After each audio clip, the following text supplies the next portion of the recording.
Buenos días, hermanos. Voy a invitar que abra su Biblia en segunda carta de Pablo a Timoteo.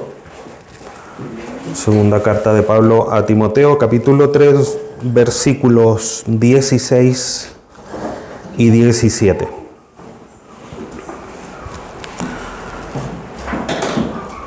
Segunda carta de Pablo a Timoteo, capítulo 3, versículos 16 y 17.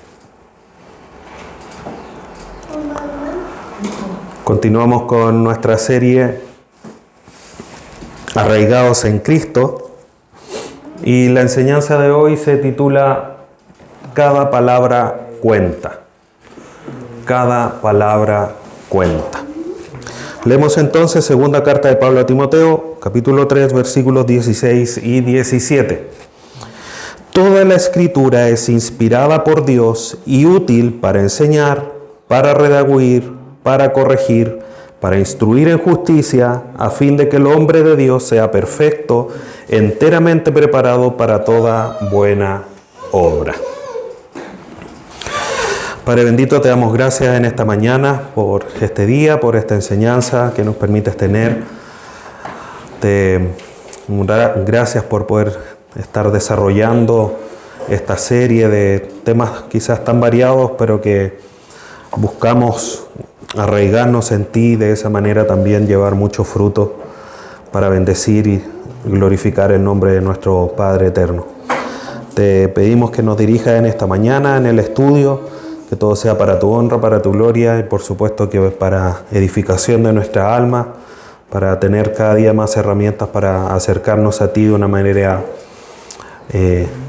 deseosa, con hambre, como aquel ciervo que brama por las corrientes de las aguas, así también nuestra alma gima cada día más por ti a través de la búsqueda en tu palabra. Te damos gracias, te rogamos tu dirección en el nombre de tu Hijo Jesús.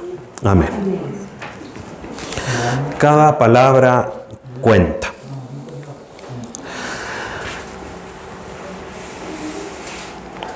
Es importante, hermanos, hoy día vamos a estar tocando un tema que es de cierta manera un poco más duro, quizás más académico, no tan directo al corazón, pero no por eso menos importante para nuestra vida espiritual, para el desarrollo de nuestra vida espiritual, para tomar acciones en nuestra vida espiritual o en nuestras disciplinas espirituales, específicamente en la lectura de la palabra, y que obviamente traen beneficios a nuestra vida. Entonces, más allá de ser un tema un poco más duro, como les digo, es un tema que es relevante, que es importante, que quizás de cierta manera lo sabemos, pero sin lugar a dudas vale la pena recordarlo o reforzarlo en esta mañana. Vamos a estar viendo por qué importa los idiomas originales y cómo podemos abordar eso en nuestra vida cotidiana, ¿no? Aquí nadie es experto en hebreo, nadie es experto en griego o en arameo, pero cómo nos podemos tratar de acercar un poco más a ese idioma original para poder comprender de mejor manera la palabra de Dios. Entonces aquí hay varias consideraciones que debemos de tomar. Lo primero es, hermanos, más allá de lo que vamos a ver a través de algunos ejemplos, no es para desacreditar cierta traducción, revisión o alguna cosa, sino más bien es para mostrar la necesidad que tenemos de ir un poco más allá y acercarnos un poco más al griego. Con eso tampoco, segundo, quiero desanimarlo, es decir, pucha, entonces, ¿cómo si yo no sé griego, no tengo cómo aprender porque no tengo las capacidades, porque X cosa? Tenemos opciones, tenemos vías de poder acercarnos y poder de una manera sencilla comprender de mejor manera lo que el autor original quiso decir. Y con eso recordar que la palabra es inerrante, o sea, no tiene errores, solo en sus idiomas originales, ¿ya? En el hebreo, en el griego, en el arameo. Por lo tanto, tenemos que tratar de acercarnos lo más posible a los idiomas originales, pero insisto, no quiero en esta mañana, a través de lo que vamos a ver, que salga desanimado, sino que muy por el contrario, que salga animado, porque Dios también ha brindado las herramientas sencillas para poder tener un estudio más profundo de la palabra. ¿Ya? Hoy día vamos a ver algo quizás muy general, no tan aplicado tan concretamente, pero vamos a ver por qué es importante. ¿Ya? Entonces, vamos a analizar varias traducciones, varias revisiones, y al final la conclusión de eso es que todas las traducciones son buenas. No hay traducción mala, ¿ya? Porque en redes sociales, en YouTube, se pueden encontrar con videos haciendo alusión a algunas traducciones en particular que son malas, que le faltan versículos, y hay toda una explicación por detrás de eso. Entonces, todas las traducciones son buenas, son útiles para nosotros.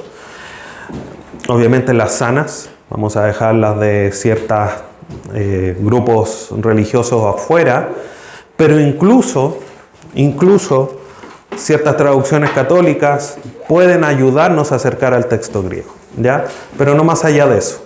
Las traducciones, por ejemplo, de los Testigos de Jehová, esa obviamente la dejamos completamente fuera. Es una traducción que, como todas las demás, tiene mucha teología encima, pero teología incorrecta, ¿ya?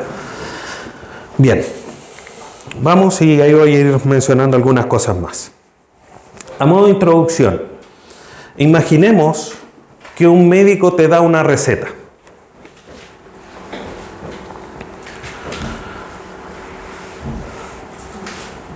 ¿No es cierto? ¿Qué dice ahí? Está clarito lo que tiene que tomar. Hoy día los médicos dan recetas ya electrónicas y se entiende lo que tiene que tomar. Pero imaginemos que un médico da una receta y en vez de escribir 50 miligramos de un medicamento, le pone 50 gramos de un medicamento. Esa pequeña diferencia, faltó que escribiera mili, algo quizás muy pequeño, no solamente en su significado, sino que son 4 letras, puede significar una gran diferencia en el tratamiento. Incluso entre la vida y la muerte en muchos casos. Incluso puede significar una sola letra si es que lo abrevia, porque puede haber sido 50 mg o 50 g. O sea, estamos hablando de una diferencia muy pequeña, pero que puede tener resultados graves. Resultados que pueden pasar de sanar a una persona a envenenarla, incluso matarla. Cuando nosotros, hermanos, quizás este ejemplo puede sonar muy exagerado, pero cuando nosotros, hermanos, nos acercamos a la palabra de Dios, cada término de los idiomas originales fue inspirado por Dios y tiene un peso eterno. Porque Dios quiso decir algo a través de las personas de Pablo, de Pedro, de Moisés, de los profetas, etc. Dios quiso decir algo. Entonces, si falta una letra, aunque sea muy pequeña, puede cambiar completamente el sentido que el autor quiso darle. Por eso, la enseñanza de hoy se titula Cada palabra cuenta, ¿ya? Y esta es una de las razones de por qué también debemos tratar de acercarnos lo más posible al sentido original. Tratar de acercarnos con la mayor precisión posible a lo que Dios quiso decir a través de los autores bíblicos.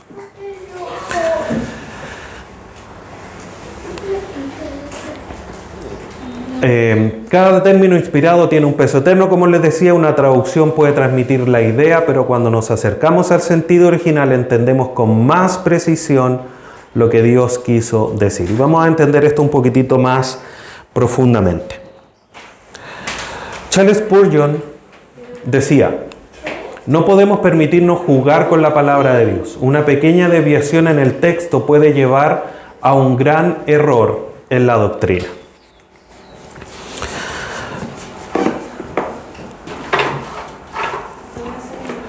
La Biblia fue escrita originalmente en 3 idiomas. En hebreo, arameo y griego. ¿Ya? Obviamente los que tienen mucho más porción son el hebreo y el griego. El arameo está presente en el libro de Daniel en un par de secciones de muy poca cantidad en el fondo. Entonces, habitualmente se dice que es el hebreo y el griego los 2 idiomas de las escrituras. Y tenemos buenas traducciones al respecto, ¿ya? Y una sola palabra en el griego o en el hebreo nos pueden transmitir una riqueza muy importante de lo que se quiso decir, ¿ya? Traducción y revisión. ¿Cómo se hacen y por qué importan? ¿Ya? Y aquí esto es como bien general, pero quiero que a modo de ilustración pensemos en una carta de amor escrita en otro idioma. Por ejemplo, a alguien, un admirador secreto o secreta, le manda una carta desde Rusia o de Croacia, o un árabe, un turco, ya que están tan de moda los turcos. No sé si están tan de moda ahora los turcos, pero un turco le escribe una carta. ¿Qué pasa con esa carta? Yo necesito entenderlo, lo que mi admirador secreto quiso decirme.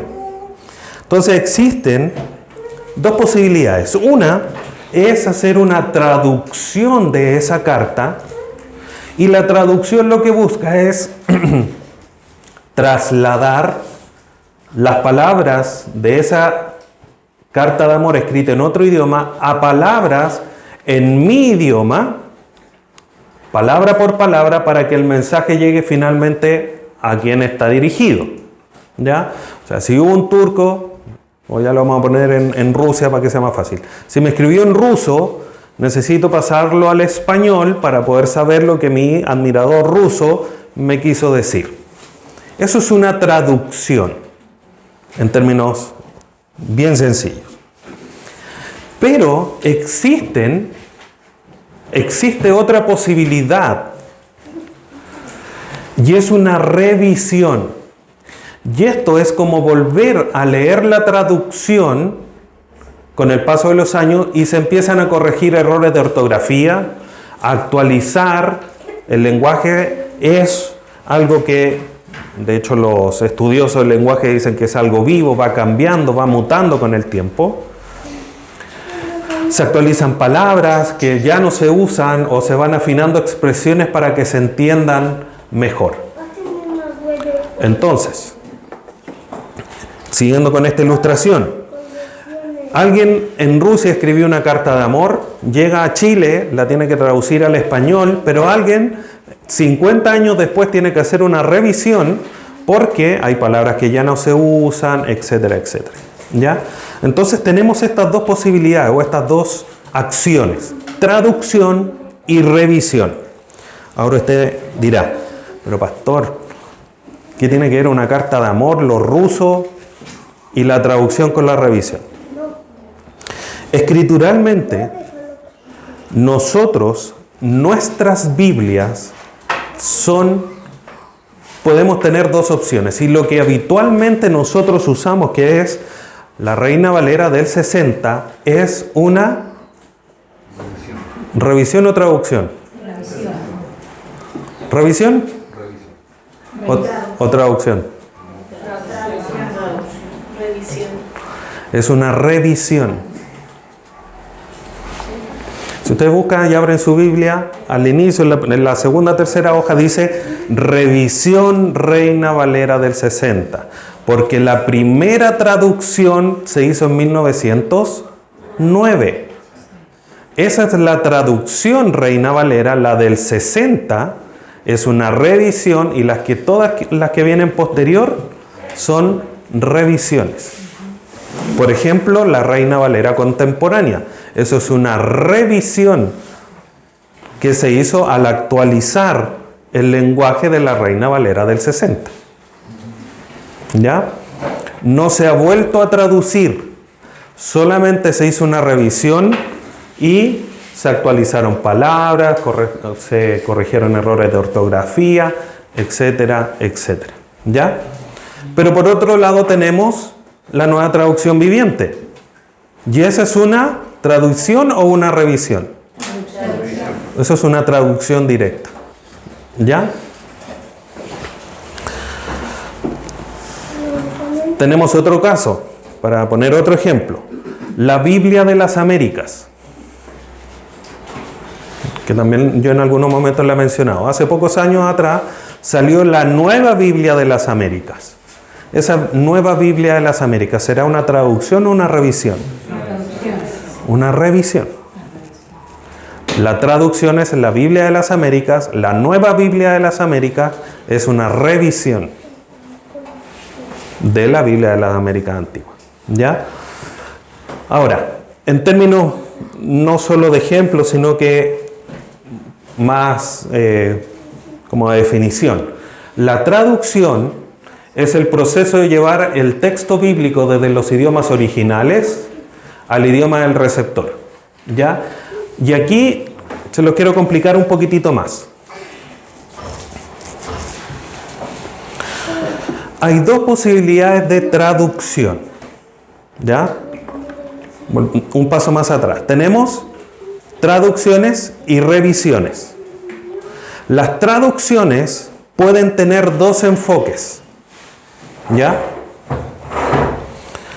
Esto no se lo dicen a nadie. Si uno se acerca a la Biblia y lo lee en la carátula, no lo va a decir. Quizás si uno lee la introducción a las traducciones, sí. ¿Ya? Pero habitualmente son páginas que no leemos. ¿Ya? Pero siempre aparece una historia al inicio, quién la tradujo, cuántos años se demoró, etcétera, etcétera. ¿Ya? Tenemos dos opciones de traducciones. Por un lado tenemos la que es de equivalencia formal. Y esto busca mantener la estructura, las palabras lo más cercana posible al original. O sea, se traduce palabra por palabra, tratando de mantener, como se dice, la estructura, el sentido, pero se traduce palabra por palabra. ¿Ya?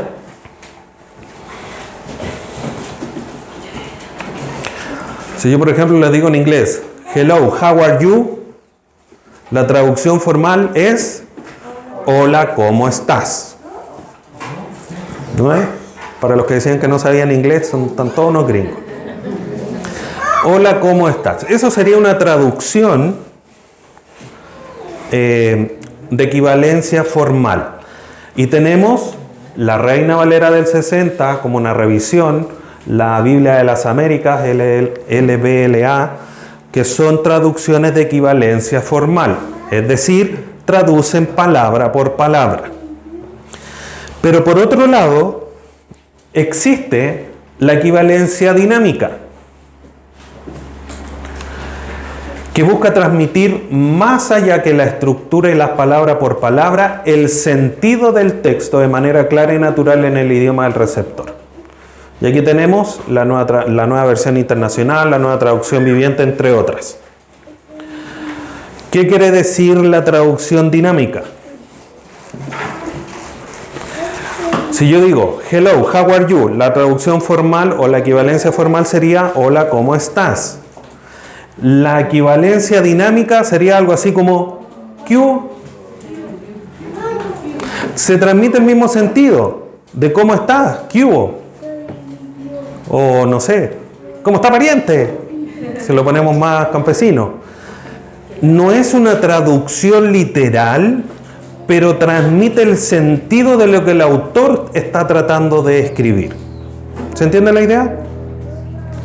No traduce literalmente hola, ¿cómo estás? Pero en vez de ocupar esas tres palabras, ocupa 4 o 5, pero traduce exactamente el sentido que el autor quiso decir. Y aquí tenemos nueva versión internacional, como digo, la nueva traducción viviente. Y ambas equivalencias, tanto la formal como la dinámica, tienen su valor. Y yo sé que aquí varios encuentran mucho valor a la equivalencia dinámica porque han podido entender pasajes con traducción dinámica más que con una equivalencia formal. ¿Ya? Entonces tenemos estas dos posibilidades, estos dos enfoques al acercarnos o al leer una traducción. ¿Por qué es importante saber esto? Porque si yo quiero leer varias traducciones o quiero acercarme a dos traducciones, idealmente lo que tengo que hacer es buscar una y una. Entonces ya tengo una que es una equivalencia formal como la Reina Valera, tengo que tratar de tener otra que sea una traducción dinámica para que se complemente. ¿Ya? Ahora, si puede tener 4, obviamente sería Reina Valera, América, Internacional y Nueva Traducción Viviente. ¿Ya? Ahora, la revisión es la actualización de una traducción existente, ajustando vocabulario, gramática, ortografía a un contexto más moderno y corrigiendo según nuevos descubrimientos textuales. ¿Ya? Y por ejemplo, como les decía, la Reina Valera del 60 es una revisión respecto de la del 909. ¿Ya? Hasta aquí. ¿Estamos claros? Sí. ¿Sí? Bien. D.A. Carson dice: los idiomas originales son herramientas, no fines en sí mismos, pero ignorarlos pueden llevarnos a depender demasiado de las decisiones de los traductores. Toda traducción innegablemente está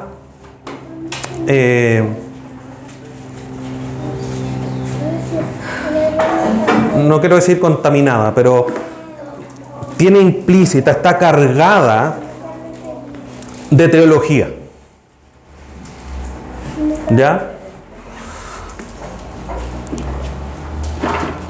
Por eso hay Biblias católicas, protestantes, porque están cargadas de teología. ¿Ya? Quizás pueda haber alguna que sea un poco más neutra, pero en general todas tienen algo de teología. ¿Ya? Entonces, por eso es lo que dice D.A. Carson, quedamos completamente dependientes de la decisión de los traductores cuando no vamos y tratamos de acercarnos lo más posible al original. ¿Y cómo podemos hacer eso? Como ya lo mencionaba, leyendo varias traducciones, o un par de traducciones y un par de revisiones. Eso me ayuda a tratar de ver dónde, o tratar de eliminar lo más posible quizás cierta tendencia teológica al estudiar o al leer cierta traducción.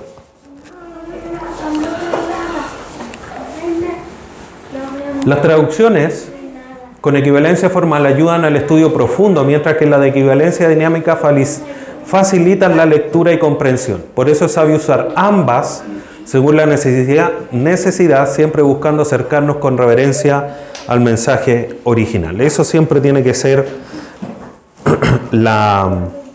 el propósito de nuestros estudios.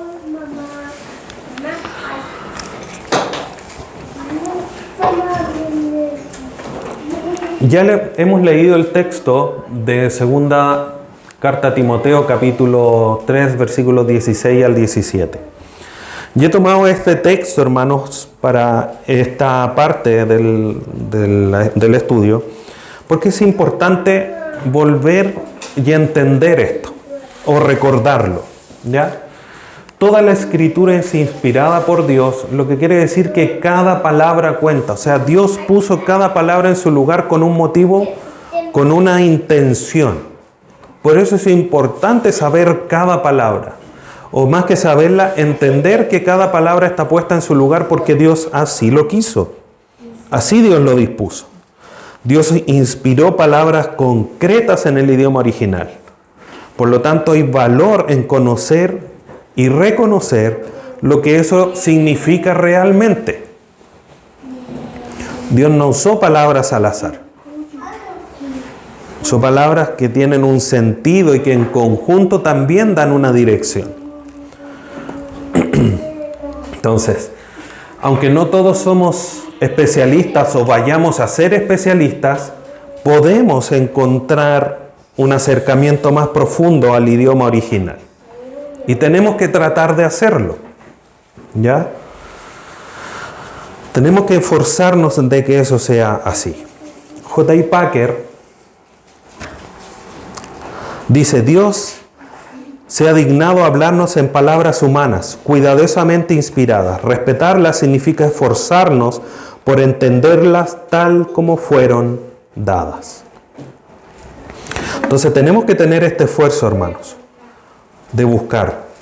Dios, hay un texto que dice que no pasará ni una jota ni una tilde de la palabra hasta que se cumpla. Eso tiene implicancias escatológicas del cumplimiento, o sea que todo va a pasar, todo lo que la Escritura dice va a suceder, pero hay una implicancia que va un poco más allá y es que Dios guarda su palabra. Y en su benevolencia, en su amor, en su bondad, Dios ha permitido que al día de hoy la palabra de Dios que tenemos, incluso traducida, es un 99,9% lo que Dios quiso decir. No es tema de hoy, y eso ya es muy académico, muy profundo,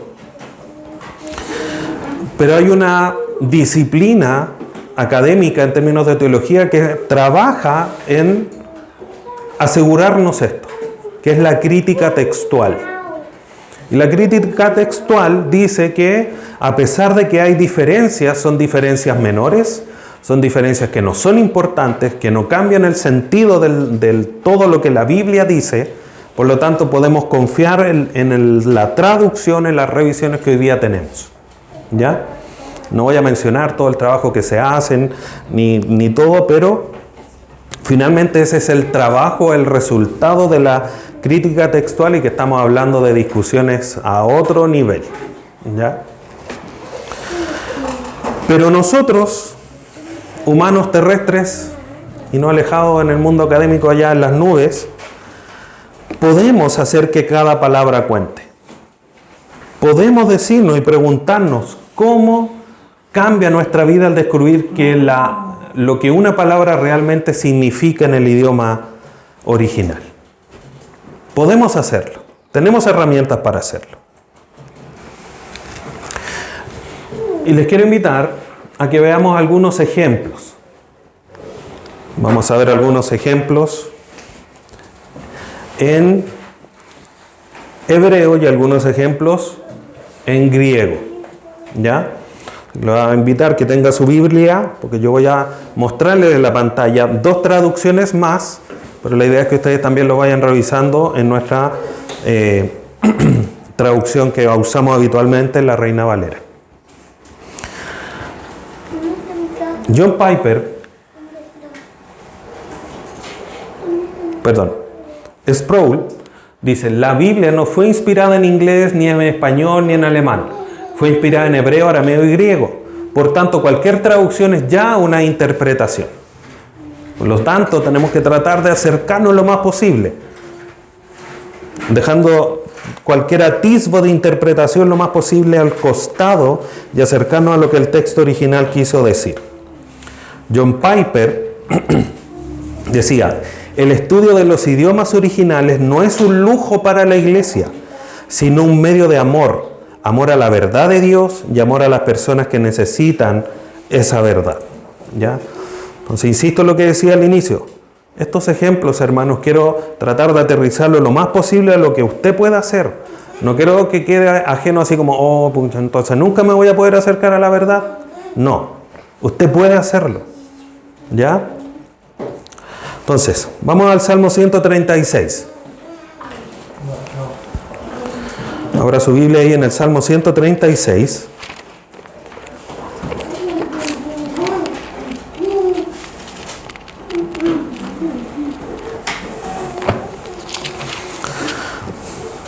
Versículo 1.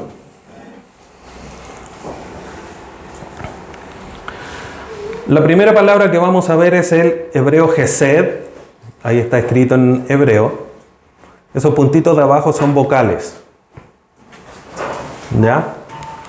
En los primeros escritos, la Biblia hebrea estaba escrita solo con las letras grandes, no con las vocales. Todo eso era tradición oral. Después esa tradición oral se escribió, ¿ya? Y por eso le pusieron puntitos o líneas. Hay distintas formas, hay como, si no mal recuerdo, como 7 vocales en el hebreo, ¿ya? Ya entonces por eso le ven puntitos abajo o líneas arriba, hay distintos símbolos. ¿Ya? Pero uno si se acercaba al texto lo único que veía era eso, de arriba. Bueno, Salmo 136:1 dice: alabad a Jehová porque Él es bueno, porque para siempre es su misericordia. La Biblia de las Américas lo traduce de la misma manera, pero si ustedes se van a la Nueva Versión Internacional, por ejemplo, dice: den gracias al Señor porque Él es bueno. Y hasta ahí estamos diciendo, estamos ok, tiene la misma traducción. Pero luego dice: porque para siempre es su misericordia, pero acá dice: su gran amor perdura para siempre. ¿Qué pasó aquí? Aquí opera lo que comentábamos recién. Acá hay una traducción en equivalencia formal y acá hay una traducción en equivalencia dinámica. El autor quiso transmitir la idea de lo que estaba escrito más que una traducción palabra por palabra. Ahora, el problema aquí se nota en la palabra que está detrás de misericordia. Porque si ustedes notan, lo único que cambia realmente es esto: su misericordia, y acá dice su gran amor. Porque para siempre, perdura para siempre. La palabra gesed es la que está detrás de esa palabra misericordia y significa amor, fidelidad, un amor y una fidelidad constante e inmutable. Entonces, si bien no cambia un gran sentido el texto, nos acercamos un paso más y entendemos que debemos dar gracias a Dios porque Él nos ama de manera fiel por siempre. Y eso es lo que en el fondo se entiende por misericordia, ¿ya? Pero entendemos un poco más profundamente, más allá de un diccionario, buscar lo que significa misericordia, a través de leer 2 pasajes, o 2 traducciones, o 2 revisiones, ¿ya?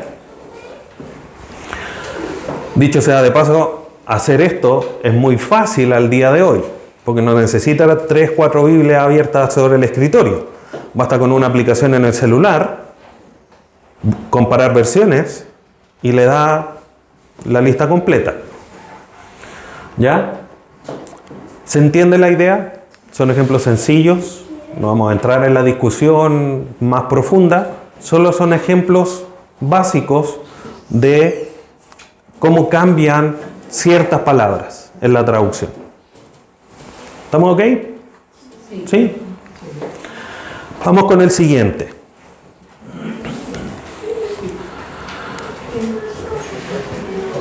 Seol. Ahí está la palabra Seol en el hebreo. Si usted nota, aquí cambiaron las vocales. Esos puntitos de arriba también son vocales, por si acaso. Pueden estar arriba o estar abajo.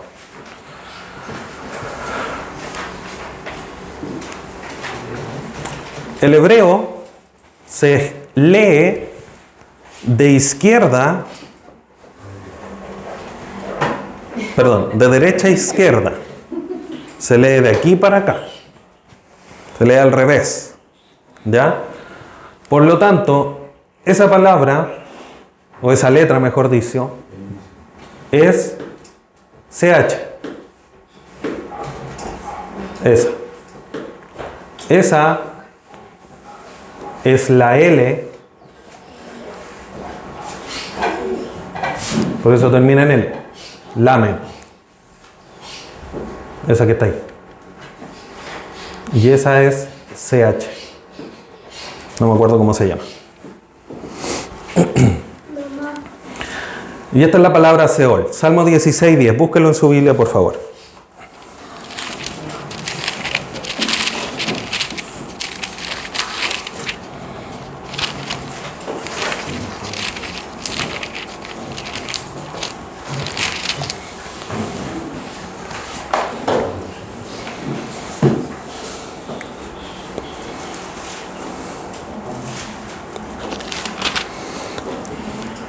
Salmo 16:10.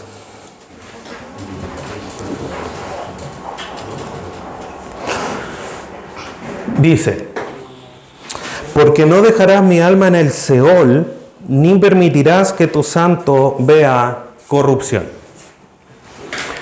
Biblia de las Américas: pues tú no abandonarás mi alma en el Seol, ni permitirás a tu santo ver corrupción. Una traducción bastante similar a la Reina Valera. Pero en la Nueva Versión Internacional dice: no dejarás que mi vida termine en el sepulcro, no permitirás que sufra corrupción tu siervo fiel. Y aquí vemos nuevamente lo que veíamos tal cual en la palabra anterior. La palabra Seol, aquí se traduce literalmente como Seol, pero acá habla de el sepulcro. Y eso nos hace entender, o nos abre la mirada, nos dice a qué se habrá referido el autor cuando escribió Seol en hebreo. Acá la traduce como sepulcro. Y la palabra Seol significa lugar de los muertos. Y que no necesariamente tiene una connotación de castigo eterno, no es el infierno. Entonces lo que está diciendo el autor aquí es: no abandonarás mi alma en el sepulcro, en la tumba, porque no me vas a dejar ahí, me vas a revivir. Porque sabemos finalmente a través del resto de la Escritura que hay una resurrección para todos, ya sea para vida eterna o para condenación eterna. ¿Ya? Aquí el salmista dice: no vas a dejar, no abandonarás mi alma en el sepulcro, sino que me vas a levantar. ¿Ya? ¿Estamos claros con el segundo ejemplo? Sí, la palabra... La traducción en NBI sería el sepulcro. Ahora, el tercer ejemplo. Este ejemplo es bien interesante y por eso lo quise poner.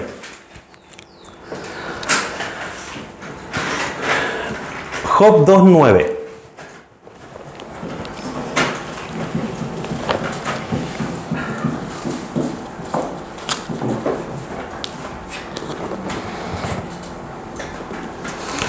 Job 2:9.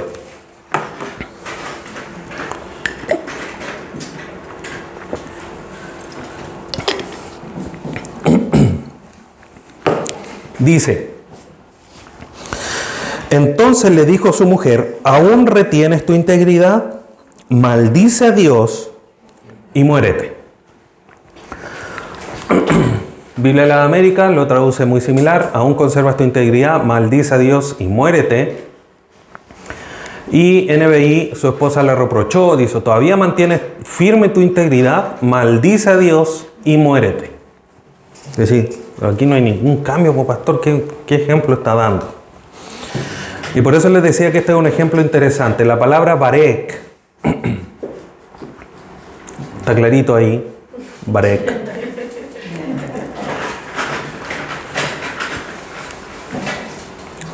Esa es la letra B. Se me olvidaron los nombres. Pero esa es la B. El que tenga un putito al medio significa cómo es que se debe pronunciar esa B. Si es una B más larga o más corta. Y la de abajo, esa como T, chiquitita abajo, es la vocal A. ¿Ya? Por eso se lee ba. ¿Ya? Clarito.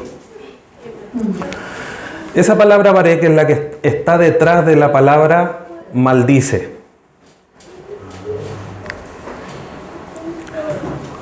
Ustedes me dirán: pero entonces, ¿cuál es el ejemplo aquí, pastor? Y el ejemplo está en que esta palabra Barek también significa bendecir.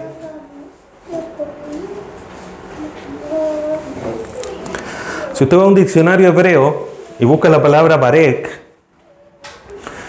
va a leer arrodillarse, bendecir, maldecir.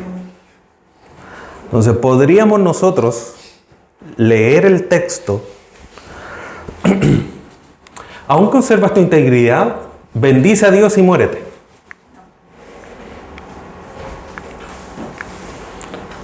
O ¿aún conservas tu integridad? Arrodíllate ante Dios y muérete.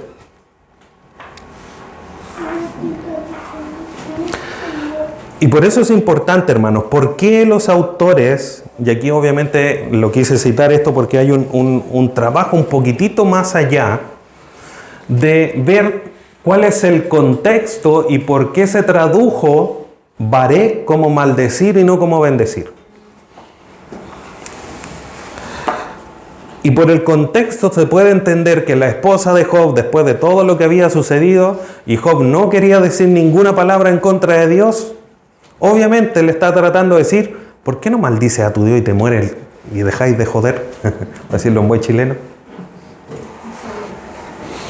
Por eso se traduce como maldecir, pero la palabra literal en el hebreo puede significar incluso bendecir. ¿Ya? Y por eso es importante no solamente ir a la palabra, sino que también ver el contexto para poder saber cómo traducirlo. ¿Ya? Y por eso quise poner este ejemplo muy, muy interesante. Hermanos, ¿alguna pregunta a través de estos ejemplos? En la palabra, como dice usted, maldecir o bendecir, ¿ellos tienen alguna forma de interpretarla o de pronunciarla distinta? Porque se supone que al decir con un tono puede ser una palabra y después con otro tono puede ser otra palabra. Mira, los verbos en hebreo, para nosotros los verbos pueden estar en participio, en indicativo, futuro pluscuamperfecto y todos esos nombres raros, ¿no es cierto?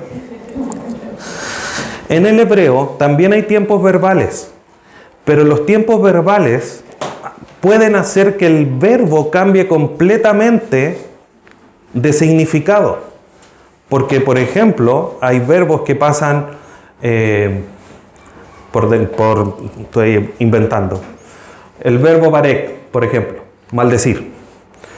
Hay un tiempo verbal que es el jifil, que intensifica la acción, entonces, que obviamente cambian las vocales y todo. Entonces, en vez de querer decir maldecir, quiere decir matar. Porque cambia el sentido, lo intensifica, incluso llegando a matar. ¿Ya? Entonces sí, lo que pasa es que para nosotros el idioma se construye de una manera muy distinta. Tanto en hebreo como en griego, las palabras se construyen en base a raíces. ¿Ya? Y esta raíz son esas tres letras, olvidémonos de todos los puntitos, solo esas tres letras. Entonces yo a esas tres letras les puedo cambiar las vocales, agregar algo antes o después, y eso va a cambiar el sentido de la palabra. ¿Ya? O la va a intensificar, o va a cambiar su pronunciación, o va a tener un sentido distinto. De hecho, por ejemplo, este verbo maldecir, como decía, para entender que está en otro tiempo verbal, puede agregársele una vocal, y eso cambia todo el sentido. Pero si entonces siempre, bueno, si antes solo se escribían como las palabras grandes, o sea, las letras grandes, ¿cómo sabían qué sentido tenía si no podían ver cómo estaban? Por la tradición oral. ¿Y qué significa? ¿Que se juntaban y lo hablaban? En el sistema educativo que ellos tenían, a los niños se les enseñaba de memoria todo el Pentateuco. Todo. Entonces, ¿cómo llegó a saber Abraham de la historia de Adán? Por tradición oral. Entonces, lo que pasa es que para nosotros eso como que no, hoy día como que no tiene mucho sentido, no tiene mucho valor, pero para esa época que no había absolutamente nada de lo que hoy día tenemos, los mandatos, por ejemplo, del mismo Dios al pueblo de Israel, en decirle ahí en Deuteronomio 6, y atarás estas palabras en tus manos, las anotarás en tu frente, en los dinteles de las puertas, tiene sentido porque era la forma que transmitían la ley. Y el problema ahí justamente fue que hubo una generación que no le enseñó a la siguiente. Se perdió, se cortó la tradición oral porque no podían ir a buscar el libro, porque no existía el libro en la biblioteca. Entonces se corta la tradición oral y empieza la decadencia. ¿Ya? Entonces por eso, en algún momento de la historia, la tradición oral se pasó en el fondo a escrito al ponerle vocales para poder mantener eso ya de una manera un poco más... Y eso tiene que ver con lo que decía, Dios manifestando su bondad a que los hebreos o judíos hicieran esto para que nosotros hoy día lo pudiéramos tener. Porque si no tendríamos 3 palabras, no tendríamos ni idea de lo que significa. Pero, no sé, como que al ver esto como más profundamente, igual como que a uno no le queda otra que confiar nomás en estas versiones que tenemos. Me imagino que, bueno, siempre uno, los pastores o los líderes le recomiendan algunas. Porque igual, pensando en este mismo ejemplo, a lo mejor es muy básico, pero podría alguien, conociendo ya un poco más de idioma, ir al original y decir, no, pues que la esposa de Job, siempre hemos estado equivocados sobre la esposa de Job. La esposa de Job ahí le decía a Job que bendijera a Dios y se muriera, no que lo maldijera. Entonces, es como que igual esto se prestaría muy fácilmente para que un falso maestro, no sé, o alguien muy volado, no sé, pues, tergiversar las cosas. Entonces, es como que para ser más exacto, a lo mejor tendríamos que entrar a leer el griego y el hebreo, o confiar en las traducciones que tenemos actualmente. Sí, mira, lo que pasa es que, como decía al inicio, no quiero que esto quede como disminuir o mermar la confianza que tenemos en todas las traducciones que siempre hemos ocupado, porque debemos confiar en ellas, porque históricamente son, por el 99% de los estudiosos, son traducciones que han servido, que han estado presentes. La Reina Valera del 60 es la más respetada, por decirlo, la que lleva muchos años funcionando. Hay mucho material de estudio en función de la Reina Valera. Entonces, no es para disminuir, para apolillar, por decir así, la confianza en que tengamos en las traducciones, sino que podemos ir un paso más allá de lo que las traducciones nos enseñan. Podemos avanzar y acercarnos un poquitito más al idioma original, sin dejar de confiar en lo que Dios nos ha entregado a través del trabajo que hermanos han querido hacer al traducir estas traducciones, ¿ya? Porque también podríamos decir, ya, pero hay tantas traducciones, ¿cuál es la mejor? Es que no hay mejor. Obviamente lo mejor sería que aquí abriéramos nuestra Biblia en hebreo o en griego, pero no somos ni hebreo ni griego. Entonces también obviamente confiamos en lo que Dios ha hecho para que su palabra llegue al día de nosotros a través de los traductores.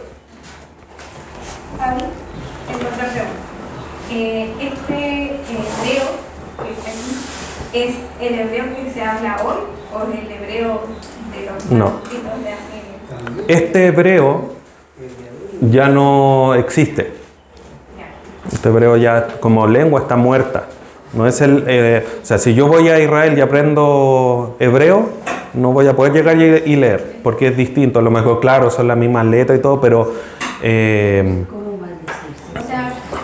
porque nuestro propio lenguaje igual ha evolucionado. Sí. Con el paso del año. Entonces, por eso Sí, no es exactamente el mismo. Y lo mismo pasa con el griego.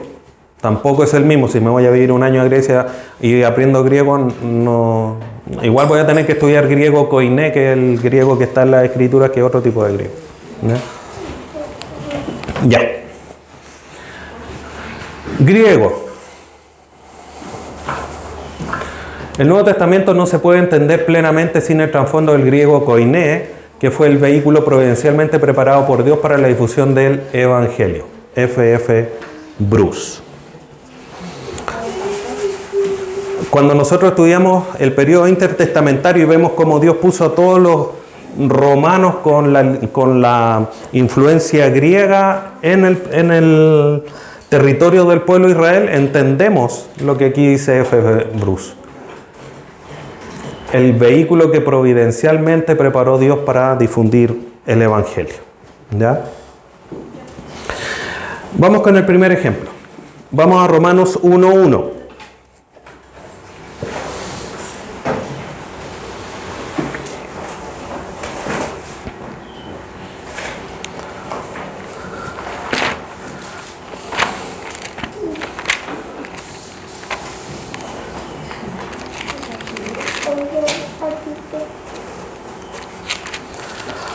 Romanos 1:1 dice: Pablo, siervo de Jesucristo, llamado a ser apóstol, apartado para el Evangelio de Dios.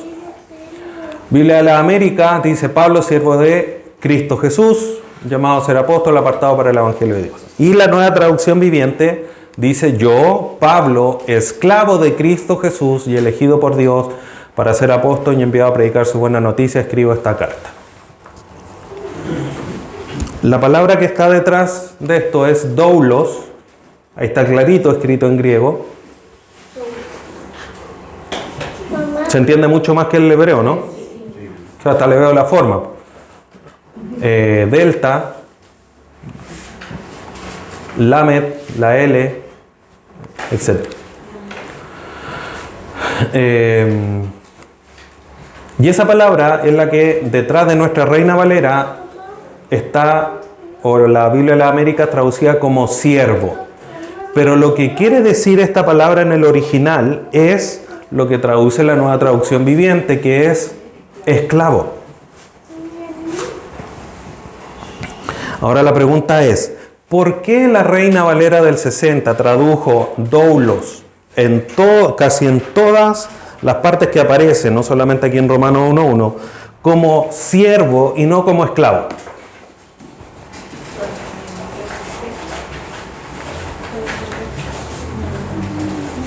Porque cuando nuestro querido Casiodoro de Reina con Cipriano de Valera, pues sabían que eran dos personas Reina Valera, ¿no? Reina Valera son dos personas que tradujeron: Cipriano de Valera y Casiodoro de Reina, Reina Valera. Ellos son los que tradujeron las escrituras. Y cuando ellos tradujeron las escrituras, y aquí es donde hablamos de lo que leíamos al inicio de que finalmente es una interpretación, pero también teología, es el hecho de que cuando tradujeron, la esclavitud era un tema grave, era un tema serio. Por lo tanto, no era bien visto, era incómodo el traducir una palabra como esta y ponerla esclavo, porque se iba mal a entender por el contexto social, por decirlo así.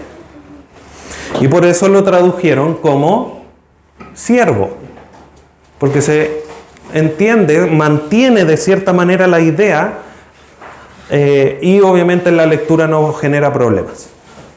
Pero literalmente esa palabra quiere decir esclavo y lo que es un esclavo.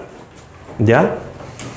Por eso es bueno, esto quizás es un ejemplo más clásico de cómo es que nosotros debemos revisar para poder comprender de mejor manera lo que esa palabra quiere decir. ¿Ya? Porque es distinto, porque el siervo se le paga y al esclavo no se le paga. Nosotros somos esclavos de Cristo. No somos siervos de Cristo, somos esclavos, ¿ya? Porque Dios no nos paga, solamente lo que nos da es por gracia, porque Él es bondadoso, lleno de misericordia, etc. ¿Ya? ¿Estamos ok? Sí. Segundo, Juan 1:1.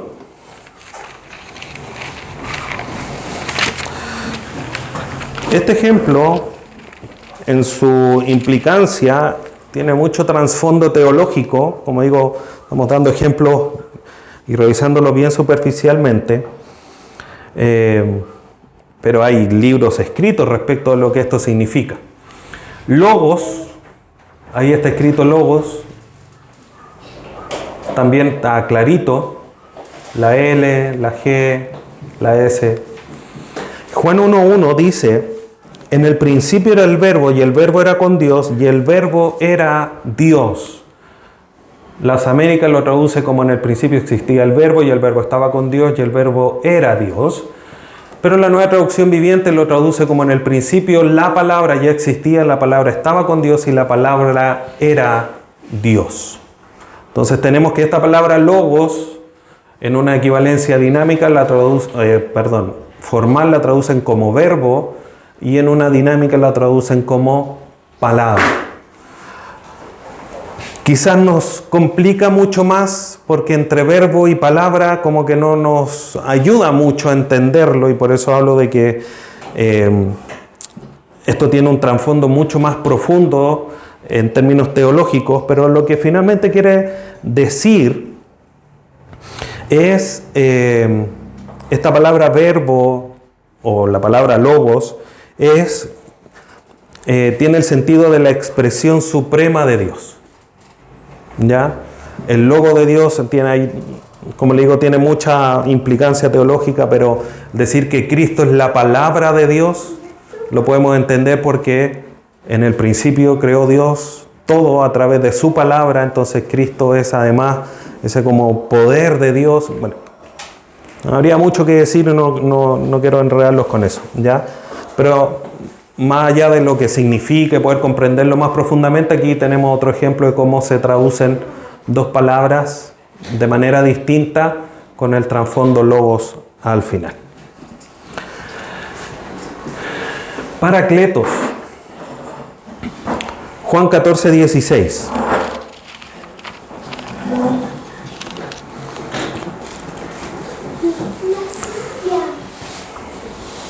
Dice Juan 14:16: y yo rogaré al Padre, y os dará otro consolador para que esté con vosotros para siempre. Las Américas: yo rogaré al Padre, y Él os dará otro consolador para que esté con vosotros para siempre.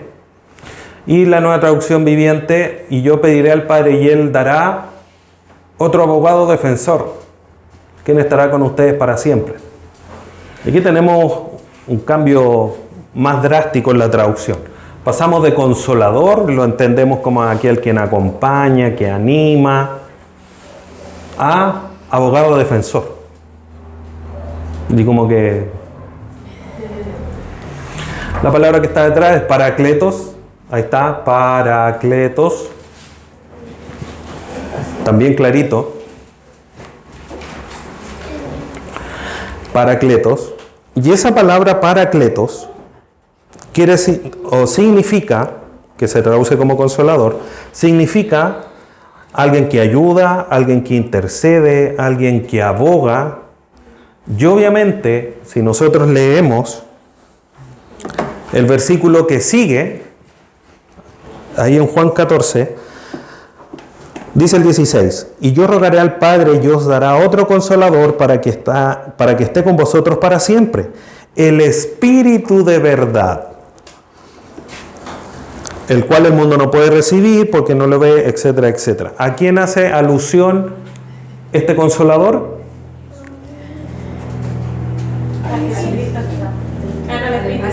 Al Espíritu Santo. ¿Ya? El versículo 17 nos ayuda a entender quién es ese otro consolador, porque aquí el que está hablando, ¿quién es? Aparte este texto, si lo quiere anotar ahí, muy trinitario por decirlo. Porque ¿quién está hablando? Cristo. ¿A quién le va a pedir? Al Padre. ¿Que envía a quién? Al Espíritu Santo. 3 personas. ¿Ya? Entonces, yo rogaré al Padre otro consolador, y ese consolador es el Espíritu de verdad. El Espíritu de verdad es quien aboga, quien intercede, quien ayuda, ¿ya? Y por eso también podemos entenderlo como un abogado defensor, porque delante de nosotros es quien intercede. El Espíritu nos ayudará para que ustedes puedan orar porque no tienen con palabras, lo dice ahí en Pablo a los Romanos. ¿Ya? Entonces, estos ejemplos nos muestran cómo una sola palabra puede transformar la comprensión de un pasaje, pero también debemos notar cómo las traducciones modernas resaltan distintos matices que enriquecen nuestra lectura. ¿Ya? Y aquí es importante, hermanos. Estas traducciones más modernas, la Nueva Traducción Viviente, Nueva Versión Internacional, la Biblia de la América es un poco más antigua, pero las traducciones modernas nos ayudan a ver distintos matices. Por ejemplo, Mateo 5:3, habitualmente eso se traduce como bienaventurados los pobres en espíritu. ¿Qué es ser bienaventurado? ¿Qué es eso? ¿Con qué se come? Bueno, esa palabra bienaventurados en otras traducciones, a pesar de que para nosotros esta palabra es como, entre comillas, en desuso, lo que quiere decir esa palabra es dichosos, felices bajo la bendición de Dios, ¿ya? Y por eso leemos en otras traducciones, dichosos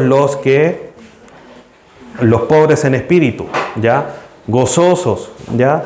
Eso es lo que significa bienaventurado, y que estas traducciones modernas me ayudan a comprenderlo en unas palabras más sencillas o más actuales, ¿ya?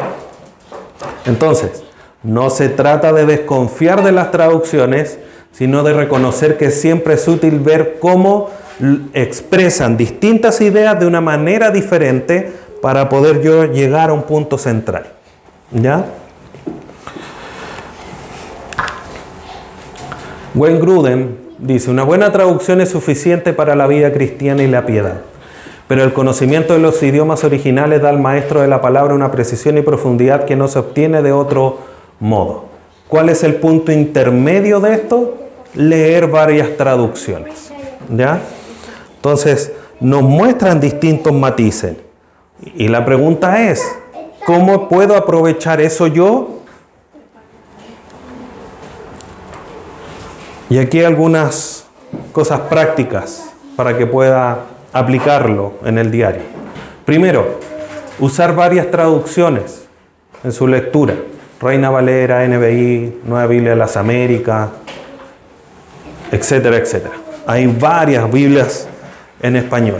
Incluso, académicamente, la Biblia latinoamericana, que es una Biblia de traducción católica, tiene una muy buena consideración por el tipo de traducción que hace. Entonces también podría ser considerable. Dice, pero pastor, ¿cómo vamos a leer una Biblia católica? Bueno, es una buena traducción. No es malo leerla. Obviamente los libros apócrifos y deuterocanónicos, esos los pasamos porque creemos con nosotros que no son inspirados, pero nos puede ayudar a comprender mejor el texto, ¿ya?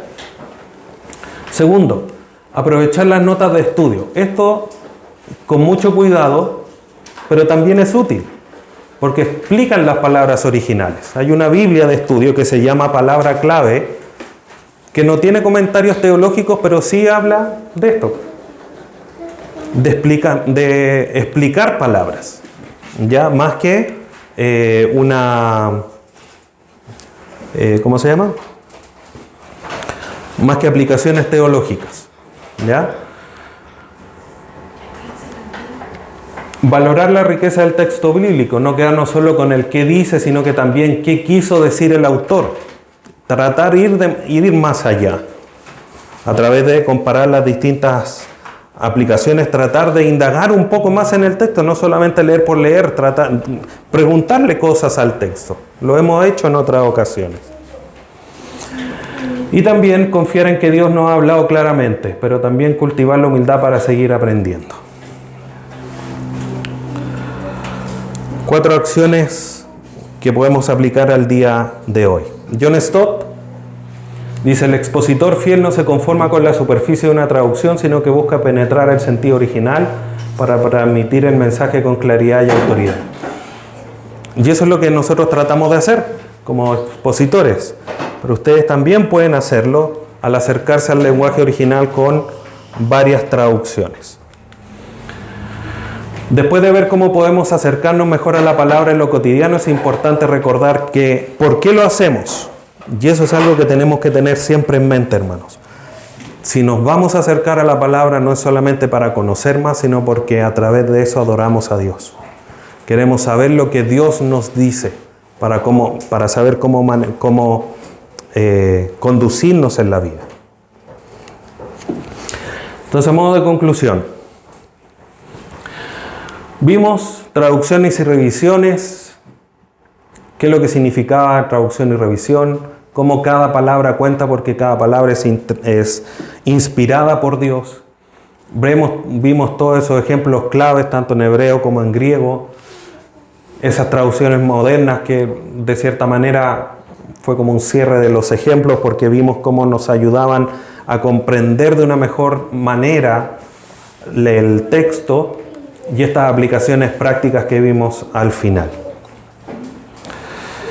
Moisés Silva dice: el estudio de los idiomas bíblicos no debe verse como un lujo académico, sino como un servicio a la iglesia porque protege la verdad del evangelio de las malas interpretaciones. Entonces, volviendo a la ilustración del inicio, hermano, así como nosotros vamos al médico, confiamos que nos está dando lo que nosotros necesitamos, que el médico sea exacto en cada palabra de la receta que está escribiendo, debemos también nosotros confiar en que Dios ha dejado su palabra de una manera perfecta para nosotros. Y tenemos la palabra de Dios que nosotros necesitamos hoy día. Y tenemos que acercarnos a ella. Y podemos ir un poco más allá. Tenemos las herramientas de poder acercarnos un poquito más allá. Aunque sea poquito, pero podemos hacerlo. Entonces no necesitamos, hermanos, ser expertos en griego, en hebreo, pero sí necesitamos ser amantes de su palabra. Usar varias traducciones, preguntar por el sentido de la palabra, qué es lo que significa, tener una Biblia de estudio. No son lujos, no es demasiado. Es lo que un buen amante de la palabra de Dios haría. Y es lo que debemos hacer, porque tenemos las herramientas. Yo apostaría que si a lo mejor estuviéramos en un lugar donde con suerte los hermanos pueden tener la Biblia, desearíamos tener todos los recursos que tenemos. Y como ahora los tenemos, tan fácil, tan a la mano, no los aprovechamos. Pero si no los tuviéramos, lo desearíamos. Entonces, no se trata de ser eruditos en hebreo y griego, sino ser discípulos que aman cada palabra que Dios nos dio. Entonces, hermano, una acción quizás muy práctica. Un pasaje que te gusta, que te llama la atención, que siempre lo has aprendido o que siempre te ha costado entenderlo. Búscalo en 2 traducciones. Compáralo, analízalo y comparte con alguien eso que has aprendido o que te ha ayudado a vislumbrar ese trabajo. Y que esa palabra que estudies o ese verso que estudies ilumine tu obediencia a Cristo. Hermanos, cada palabra cuenta.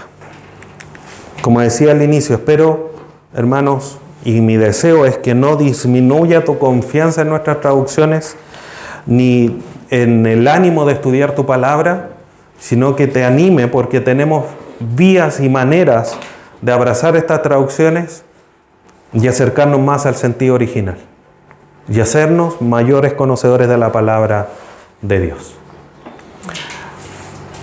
¿Alguna pregunta final? ¿No? Bien. Si hay algo que después viendo el video, estudiando, repasando, les quede, por supuesto, siempre saben que tienen la opción de preguntar. No se quede con las dudas. Como dice alguien por ahí, no hay preguntas tontas. ¿Digo la segunda parte? No voy a decir la segunda parte. Bien, hermanos, vamos a orar para concluir. Padre bendito, te damos gracias en esta hora por este taller que quizás nos acerca a tu palabra con una mirada distinta, pero que sin lugar a duda también es muy útil y provechosa para nuestra vida. Te rogamos que podamos poner esto en práctica, podamos acercarnos a tu palabra sin ser expertos, estudiosos del griego y del hebreo, pero sin lugar a duda tratando de acercarnos más a esos lenguajes originales que tú ocupaste para dejarnos tu voluntad. Ayúdanos, que siempre en nosotros haya un corazón estudioso, amante de tu palabra, y que también tu Espíritu Santo nos ayude a poder comprenderla de mejor manera a través de todas estas herramientas que hoy, de una manera muy privilegiada, tenemos. Ayúdanos también a poder ocuparlas, porque hay muchos hermanos que la desearían tener al día de hoy y quizás años antes que tampoco las tuvieron y fueron grandes estudiosos de tu palabra. Hoy día nosotros tenemos una responsabilidad mucho mayor por todo lo que tenemos. Te damos gracias en esta mañana. Te bendecimos. Lo hacemos a través de tu Hijo Jesús. Amén.